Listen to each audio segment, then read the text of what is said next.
वंदे मातरम भैया बहनों। आज हम प्रत्यय प्रकरण में मतु प्रत्यय का अध्ययन करेंगे। मतु प्रत्यय का अर्थ वाला या युक्त होता है, वह इसका है अथवा इसमें है। इस अर्थ में प्रथमांत पद में मतु प्रत्यय होता है। इसके रूप पुल्लिंग में भवत, स्त्रीलिंग में नदी और नपुंसकलिंग में जगत के समान चलते हैं। तो आइए इसकी परिभाषा को लिखते हैं, इसके बारे में समझते हैं। मतु प्रत्यय,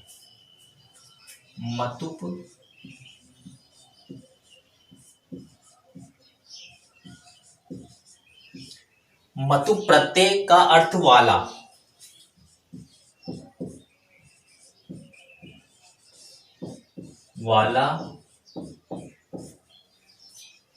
या युक्त,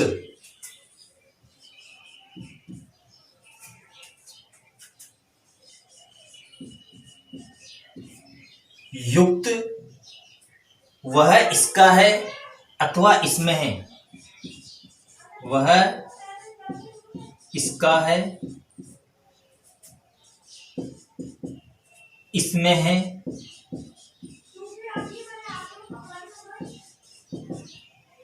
अर्थ में होता है।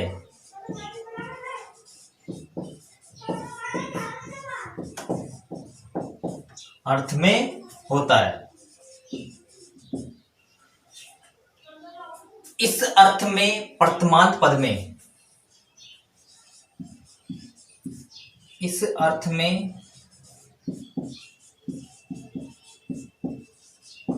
वर्तमांत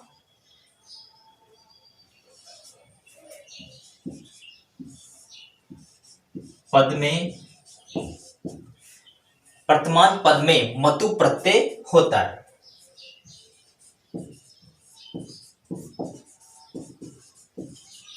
मतु प्रत्यय होता है मतलब प्रथम पद के अंत में मतु प्रत्यय होता है। इसके रूप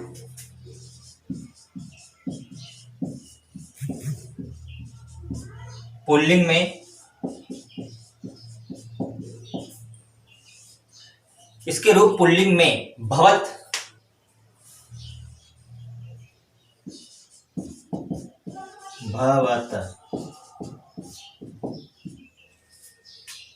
स्त्रीलिंग में नदी,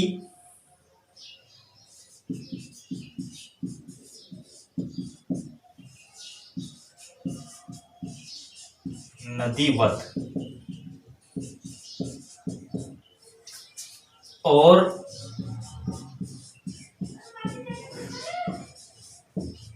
नपुंसकलिंग में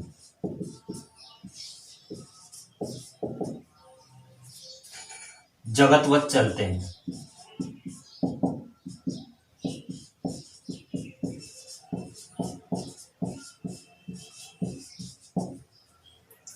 मतु प्रत्यय का अर्थ वाला या युक्त है, वह इसका है, इसमें है, अर्थ में होता है। इस अर्थ में प्रथमांत अर्थात प्रथम पद के अंत में मतु प्रत्यय होता है। इसके रूप पुल्लिंग में तो भवत की तरह, स्त्रीलिंग में नदी की तरह और नपुंसकलिंग में जगत की तरह चलते हैं। आइए इसको नियमों के आधार पर इसके उदाहरणों को हल करते हैं।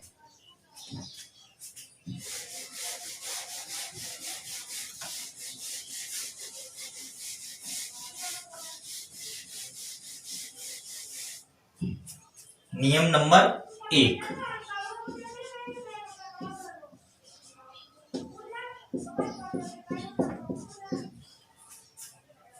जिस शब्द के अंत में अ या आ लगा हो, जिस शब्द के अंत में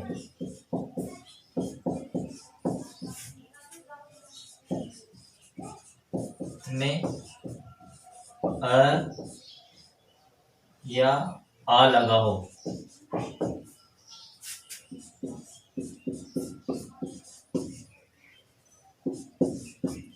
जिस शब्द के अंत में आ या आ लगा हो, वहां मां के स्थान पर, वहां मां के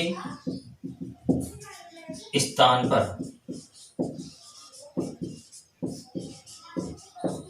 वहां मां के स्थान पर व का आदेश हो जाता है।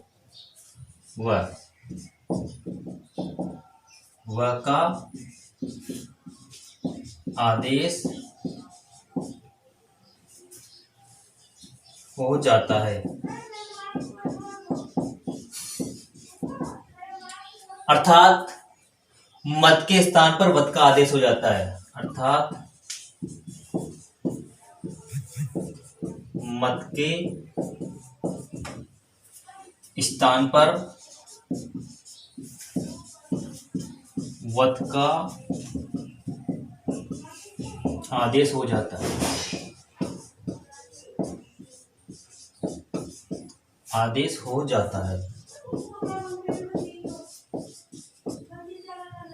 जिस शब्द के अंत में आ या आ लगा हो वहां म के स्थान पर व का आदेश हो जाता है, अर्थात मत के स्थान पर वत का आदेश हो जाता है। जैसे रूप प्लस मतुप।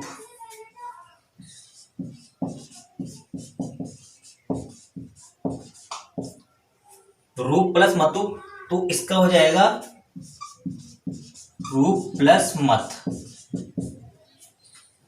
मत का वत आदेश होने पर, मत का वत आदेश होने पर, मत का वत आदेश होने पर, तो इसका हो जाएगा रूपवत। रूप प्लस वत, तो ये बनेगा नपुंसकलिंग में रूपवत। रूपवत नपुंसकलिंग में, और पुल्लिंग में बनेगा ये रूपवान।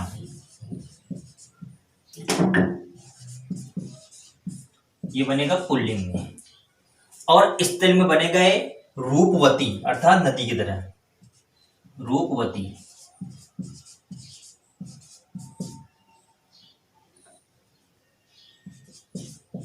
रूपवती स्त्रीलिंग।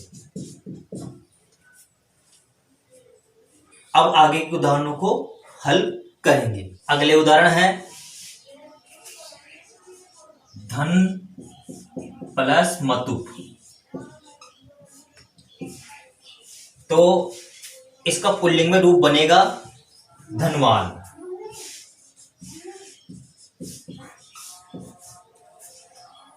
स्त्रीलिंग में बनेगा इसका धनवती, और नपुंसक में बनेगा इसका धनवत। उसी तरह अगला उदाहरण लेते हैं, विद्या प्लस मतुप। विद्यावान। पुल्लिंग में बना है विद्यावान, स्त्रीलिंग में बनेगा धन विद्यावती, और नपुंसक में बनेगा धनवत। उसी तरह से अगला उदाहरण लेते हैं, वृक्ष प्लस मतुप।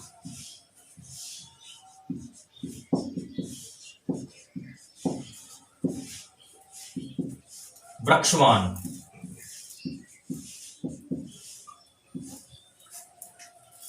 अगला उदाहरण है गुण प्लस मतुप।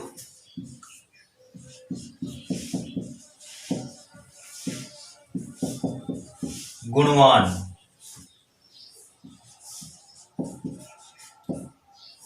स्त्रीलिंग में गुणवती और नपुंसकलिंग में गुणवत।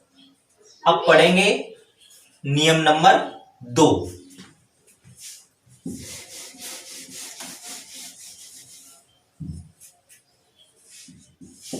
नियम नंबर 2,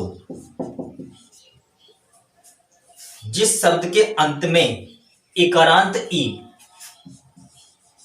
जिस शब्द के अंत में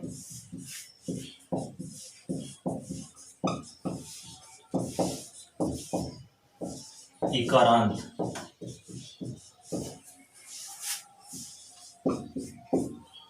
इकारांत ई और उकारांत उ,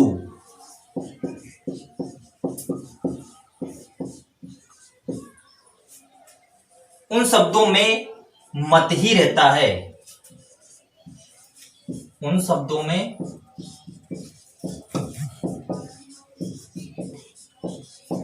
मत अर्थात मा ही रहता है। रहता है। पुल्लिंग में, जिसका पुल्लिंग में मान हो जाता है, जिसका पुल्लिंग में मान हो जाता है, जिस शब्द के अंत में इकारांत ई, उकारांत उ, उन शब्दों में मत ही रहता है और जिसका पुल्लिंग में मान हो जाता है। जैसे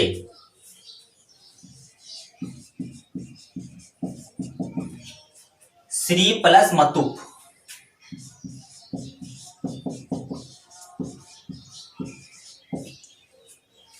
जिस शब्द के अंत में ई, मतलब श्री, श्री में किसकी ध्वनि आ रही है? ई की ध्वनि आ रही है, तो इसका पुल्लिंग में बन जाएगा श्रीमान।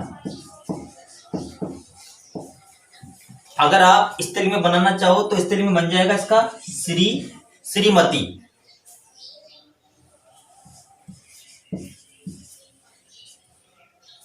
ये बन गया श्रीमती। अगर आप नपुंसक में बनाना चाहो तो इसका बन जाएगा श्रीमत।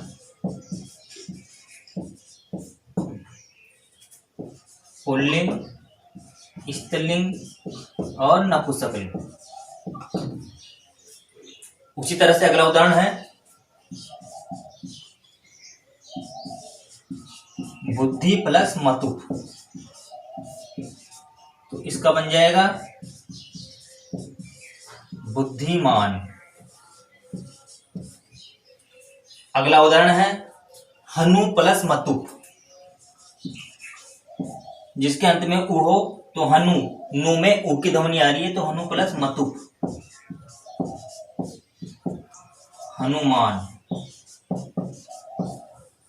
स्त्रीलिंग में हनुमति और नपुंसकलिंग में हनुमत। उसी तरह से मधु प्लस मतुप,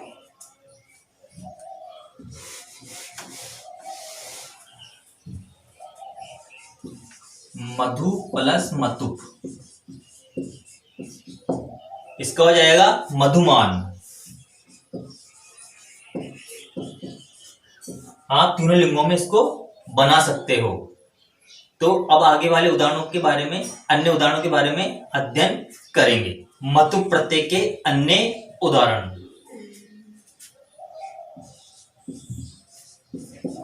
ज्ञान प्लस मतुप, तो इसका हो जाएगा नपुंसकलिंग में ज्ञानवत और पुल्लिंग में ज्ञानवान और स्त्रीलिंग में ज्ञानवती।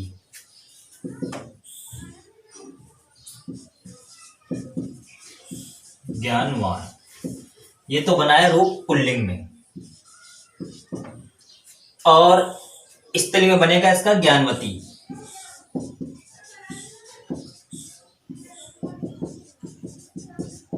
नियमों के बारे में मैंने आपको लिखा ही दिया, किस नियम से कौन सा रूप बनेगा, और नपुंसकलिंग में बनेगा इसका ज्ञानवत।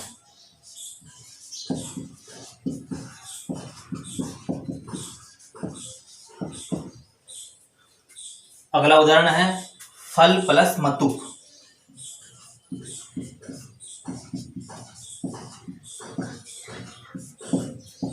फलवान। स्त्रीलिंग में फलवती, नपुंसकलिंग में फलवत। अगला उदाहरण है हिम प्लस मतुप,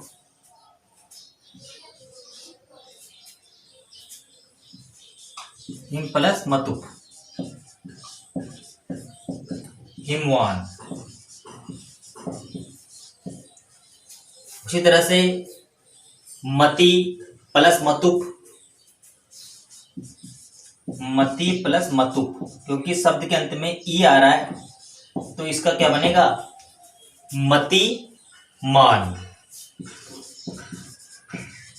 इसमें बनेगा ये पुल्लिंग में, और स्त्रीलिंग में बनेगा इसका मति वती, मति मति, मति मति, और नपुंसकलिंग में बनेगा मति मत। तो इसके एक बार तीनों के बना के देख लेते हैं। तो स्त्रीलिंग में बनेगा इसका मति मत,